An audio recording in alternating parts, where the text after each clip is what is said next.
Okay, so a couple of you guys sent me videos regarding Mexico, I guess, requiring some type of visa now. Guys, it's a good thing. Their sovereign nation, it's completely fine if they do not want to have, for the most part, open borders in that context, guys.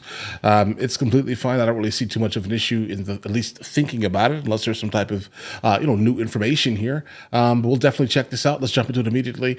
You need more than a passport to get into Mexico now. Most likely a visa. This is a suggestion via Discord. Now to the U.S.-Mexico border, where travelers are experiencing some changes during spring break travel. If you're heading south of the border for your vacation, you'll need more than just your passport. Mexico is now requiring U.S. citizens to fill out an immigration form before they can cross. And it's created incredibly long lines at the port of entry. 12 News journalist Chase Golightly spoke with one of those travelers. And Chase, they had no idea that this was happening.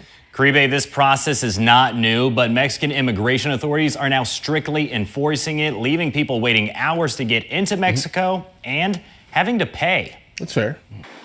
Like countless Arizonans, Jim McCauley and his wife, who live in Scottsdale, were heading into Mexico for a day trip. We were going to visit the pharmacy, have a lunch, and then the pharmacy and be on our way. It's something we've done many, many times before. They usually go in on foot and say the process is easy. Normally walking into Mexico is just like walking into a Walmart. But on Thursday, when they got to the point of entry in Yuma, that wasn't the case. The line was very, very long. Most of the people in line didn't know what was going on. The only progress that we made in that line were people that were leaving. When they asked others how long they had been in line, they were telling us it was a 3 to 4 hour wait. Both finally decided to cancel their trip because of it. It was frustrating because I expect a lot of people too hadn't heard about it.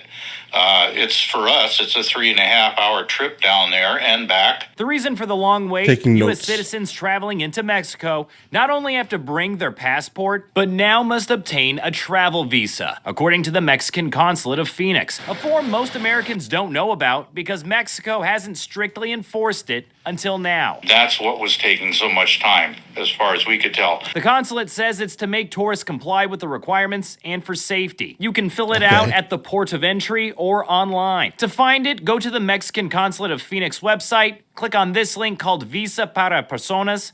From there, click the first link near the top. Hit this plus sign, agree to the conditions, then fill out the form. Yeah, this is normal, where guys. You're going in Mexico, what port of entry you're entering, and other personal information. You can then print out the form and bring it with you. However, the consulate says it will cost you about $30. For McCauley, he says until the process gets smoothed out, he isn't planning on going to Mexico anytime soon. It's not worth the time or the effort now.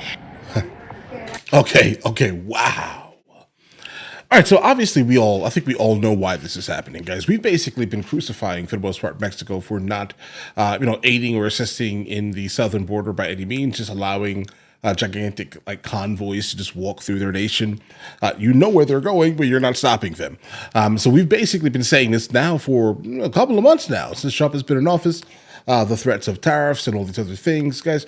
I mean, of course they're now going to, somewhat be petty and moderately spiteful, but in this context, to be honest, I don't even really call it that.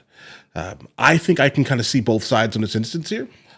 We're mad at them because they're just allowing things, and also them kind of turning into somewhat of a narco state, et cetera, right? Them promising they're going to put, multiple thousands of federales on the southern border. But okay, that's what they're doing. Great. But when it comes to this specific thing, this barrier to entry, this is not, I think that they think that it's going to affect us more than anything, but it's not going to, but I understand why they're doing it. I respect the point of them doing it, but it's not as valuable as they think. It's actually to their detriment, because if we refer to spring break, there are a gigantic amount of resort, spring break vacation type towns, and entire states, for example, that only exist on tourism. And if you start putting barriers to entries to said tourism, then they're not going to take it. Not at the same rate, at least. Me, I don't care. I have no problem. I travel the world at all times of the day if I could, guys, right? A visa is not any type of new thing for me, but if you are living on the border, you definitely, probably most likely have not dealt with any type of barrier to entry specifically into Mexico. So I can see how that would be something that would affect you, right? But who's going to lose? Okay, who's going to lose? I don't blame them for doing it. I think it's correct because many countries around the world, almost all of them, require visas. No problem here, right? I don't blame them, but they're going to lose. They're going to lose at this, and mainly the people that are surrounding, in the cities that the people are frequenting, they're going to lose.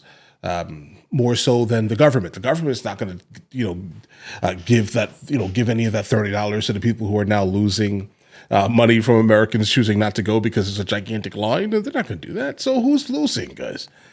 Mexican citizens. But either way, let's see. The pharmacy. I pointed that out. I wrote that down here in my notes here. The interesting thing about that is that, guys, that's the thing that I basically scream about in all of my videos, guys. The price of medicine in the United States of America versus 100 feet across the border is crazy. Okay. So we need to work on that. And then maybe we wouldn't need to continue the concept of medical tourism, because there are a lot of countries that have how much they make on their medical tourism, right, reported basically on their GDP. Like their countries almost exist exclusively from Americans saying, hold on. You're going to charge me something. I'm just making up a number here. You're going to charge me $90,000, and the insurance is going to cover a small amount of it, right? Why don't I just take a trip and a vacation and spend $5,000 in some random country around the world where medical doctors are at times better than the ones that are in the United States of America? Why don't I choose that, guys? You see what I'm saying here? Dental work specifically? Oh my God, go somewhere else. I'm telling you, like, if you have to pay out of pocket, please just find a place you like and go on a vacation and get your mouth done, bro. Okay. I think that's much more conducive. And honestly, in Mexico, specifically right across the border, at some of the ports, you will run into dentists that will specifically be able to take care of you completely at the same exact level or better. All right. And that's just the reality of the situation. We have an issue with the medicals, guys. We absolutely have a gigantic, unnecessary, ridiculous issue. If we can fix that, then I do think that there will be less people obviously crossing the border for the sole purpose of the medical tourism. And also, the fact that this is spring break coming up, I can definitely see a lot of Americans canceling their trip, guys. I can just see it. Specifically with how we're kind of... the governments, at least, are moderately hostile towards each other currently. I can see a lot of Americans just canceling their trip to Mexico, guys. All right, just the reality of the situation here. But again, I don't blame Mexico for implementing a law or a requirement that was kind of already in place, but they were just kind of, not making you do it. You get what I'm saying here? But I don't blame them. That's completely within their rights. I'm glad they're doing something to kind of, protect themselves in some meaningful way here. I definitely do not think that it's for the sole purpose of protecting their country from violent criminals, guys, because, that doesn't make any sense. But either way, listen, you guys all have an absolutely amazing day. Enjoy your day thoroughly.